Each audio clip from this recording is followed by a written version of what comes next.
1 month before my wedding to my boyfriend, he announced he wanted to have a child with his first love. I refused, but he brought it up every single day. 2 weeks before the ceremony, I received a prenatal checkup report. That's when I discovered his so-called first love was already nearly a month pregnant. It turned out had never intended to seek my consent at all in that moment. Years of affection evaporated like smoke. So, I cancelled the wedding, destroyed every trace of our memories, and on what should have been our wedding day, I walked into a closed-off research lab. From then on, he meant nothing to me. Chapter I've explained this to you 1,000 times. Beverly has cancer and only a year left. Her biggest wish is to leave her family with a child. She saved my life once, and now I have to help her fulfill this wish. ID heard this script from Dominic Pearson countless times over the past 2 weeks. When he first proposed the idea, ID shut it down immediately, but he wouldn't drop it, nagging me daily. His tone had shifted too, from tentative pleading to righteous anger, as if I were the villain for refusing. Since when did repaying a life debt require fathering a child? Consistent arguments had drained me. I no longer had the energy to reason with him. Instead, I stared at the man ID loved for 5 years and asked, voice trembling, Dominic, our wedding is in 2 weeks. Now you want to have a baby with another woman. What am I to you? For the first time, Dominic seemed to notice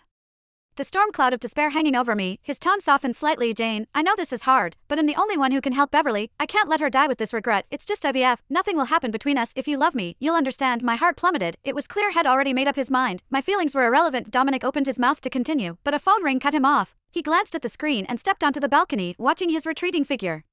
I smiled bitterly. Dominic and I had grown up together, same classes since elementary school, same college. ID loved him silently for years, but had never noticed, until graduation, when he finally acknowledged my devotion and agreed to date. You'd think after 20 years, we'd trust each other completely, yet in 5 years as a couple, ID never once touched his phone. He took every call in secret. Once, while he lay feverish in bed, his phone buzzed nonstop. I tried to mute it, but the moment my finger grazed the screen, he woke up and accused me of snooping. No explanation helped. I spent that night alone on the couch. I told myself it was just his guarded nature, that someday, I'd earn his trust. But 5 years changed nothing. Now he wanted a child with another woman, indifferent to how his actual fiancée might feel. When Dominic returned, he was grinning. He grabbed his jacket and headed for the door. I need to go. Think about what I said. His hurried footsteps echoed. Only one person made him rush like that. Beverly. Sure enough, minutes later, Beverly sent a photo. When I zoomed in, my legs nearly gave out. Chapter It was a prenatal report, and the patient's name was Beverly. The listed conception date made my head spin. 3 weeks pregnant, which meant Dominic and Beverly had undergone IVF over a month ago. Had never planned to discuss this with me, never intended to ask for my consent. So why had he hounded me about it daily? To absolve his guilt. What did I even mean to him? My